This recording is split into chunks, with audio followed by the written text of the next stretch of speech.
नमस्ते। मैं doctor Sunil Pawar, gastroenterologist और लिवर स्पेशलिस्ट, विमान नगर पुणे यहाँ पे प्रैक्टिस करता हूँ। यह चैनल मैंने पेट के संबंधित बीमारी के जानकारी के लिए बनाया है। अगर आपको रेगुलर अपडेट चाहिए तो कृपया सब्सक्राइब करें और बेल आइकॉन पे क्लिक करें। आज का टॉपिक है आईबीडी और प्रेगनेंसी। आईबीडी मतलब अल्सरेटिव कोलाइटिस और क्रॉन्स डिसीज। आईबीडी और प्रेगनेंसी का एक दूसरे पे कॉम्प्लेक्स तरह से इफेक्ट होता है, तो उसके बारे में हम पॉइंट वाइज जानने की कोशिश करेंगे।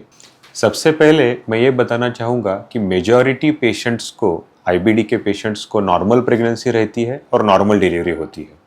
तो अब हम जानेंगे, पॉइंट वाइज जानेंगे कि आईबीडी और प्रेगनेंसी का इफेक्ट एक दूसरे पे कैसे होता है। तो सबसे इम्पॉर्टेंट फर्स्ट पॉइंट है फर्टिलिटी, यानी प्रजनन क्षमता, मतलब माँ या बाप होने की क्षमता पे आईबीडी का क्या इफेक्ट आता है।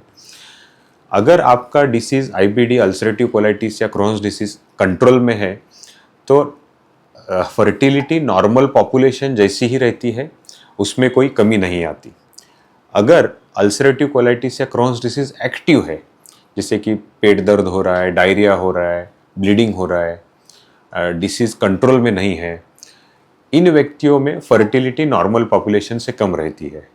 और एक पर्टिकुलर सेगमेंट है जहाँ पे पेट का ऑपरेशन हुआ है, जैसे कि मेजर इंटेस्टिनल ऑपरेशंस हुए हैं आईबीडी के लिए, तो उन लोगों में फर्टिलिटी कम रह सकती है। कुछ मेडिसिन्स है, आपके गैस्ट्रोएंटरोलॉजिस्ट से प्रेग्नेंट होने के पहले ही आप बात कर लेना, चाहे वो पुरुष हो या स्त्री हो। कुछ मेडिसिन्स है जो कि 3 से 6 महीने पहले तक बंद करने होते हैं और उसके सब्स्टिट्यूट दिए जाते हैं। तो इस तरह से फर्टिलिटी हम कंट्रोल में रख सकते हैं। सेकेंड इम्पॉर्टेंट पॉइंट है रिस्क टू नेक्स्ट जनरेशन। अगले आने वाली पीढ़ी को आईबीडी की क्या रिस्क है। बहुत से फैमिलीज चाइल्डलेस रहते हैं, बच्चे होने नहीं देते, बिकॉज उनको डर रहता है कि आईबीडी का प्रेगनेंसी पे क्या इफेक्ट आएगा, डिलीवरी कैसे होगी, बच्चे होंगे तो उनको ये बीमारी ना लग जाए। बहुत बार ये शंका साइंटिफिक आधार पे नहीं होती है। हम जानने की कोशिश करेंगे साइंटिफिकली कि नेक्स्ट जनरेशन में इसका रिस्क कितना होता है। अगर मदर को अल्सरेटिव कोलाइटिस है तो नेक्स्ट जनरेशन को अल्सरेटिव कोलाइटिस होने की रिस्क अराउंड 2% है। अगर मदर को क्रॉन्स डिसीज है तो भी नेक्स्ट जनरेशन में क्रॉन्स डिसीज होने की रिस्क 2 to 3% ही है। इंडिया में एक स्टडी हुई है, नेशन वाइड स्टडी, उसमें यह पाया गया है कि फैमिली हिस्ट्री सिर्फ 3% लोगों में है। मतलब जनरेशन्स में जो बीमारी आती है वो सिर्फ 3% लोगों में है। इतनी तो डायबिटीज़ की भी रिस्क इससे ज़्यादा है। तो अगले जनरेशन को आईबीडी हो सकता है, इस डर से बच्चे ना होने देना, ये तो scientifically there is no basis for this. अगर बोथ पेरेंट्स, मतलब मदर एंड फादर, दोनों को आईबीडी है तो बच्चों में आईबीडी होने के चांसेस 30% है। मतलब 100 पेरेंट्स है जिनमें दोनों में आईबीडी है, मदर और फादर में, तो अगले जनरेशन में 30s फैमिलीज में ये बीमारी रह सकती है। और किन चीज़ों में नेक्स्ट जनरेशन में आईबीडी की रिस्क बढ़ती है। अगर घर में बहुत सारे लोगों को आईबीडी है, या तो मदर या फादर को आईबीडी बहुत यंग एज में हुआ है, तो इनमें नेक्स्ट जनरेशन में आईबीडी होने की रिस्क नॉर्मल पॉपुलेशन से ज़्यादा रहती है। अब हम जानते हैं कि आईबीडी का प्रेगनेंसी पे क्या इफेक्ट होता है। अगर आईबीडी यानी अल्सरेटिव कोलाइटिस और क्रॉन्स डिसीज एक्टिव है, मतलब उसके सिम्टम है, ब्लीडिंग हो रहा है, डायरिया हो रहा है, पेन है, तो इन कंडीशन में प्री टर्म डिलीवरी के चांसेस ज़्यादा है। मतलब 9 महीने पूरे होने के पहले ही डिलीवरी हो जाने के चांसेस ज़्यादा है। सेकेंड, बेबी का बर्थ वेट है वो कम रहता है अगर एक्टिव डिसीज़ है, मगर इसमें कोई बर्थ डिफेक्ट नहीं होता है। और एक इम्पॉर्टेंट चीज़, प्रेगनेंसी में प्री इक्लाम्शिया नाम का एक बीमारी रहता है जो कि जनरली लास्ट 3 मंथ्स में ये होता है, जिसमें ब्लड प्रेशर बढ़ना, पैरों में सूजन आना, ये चीज़ें होती है। इसका प्रिवेंशन के लिए कुछ मेडिसिन है जो कि आईबीडी के पेशेंट्स में दिए जाते हैं ताकि ये प्री इक्लाम्शिया बीमारी होने से बचे।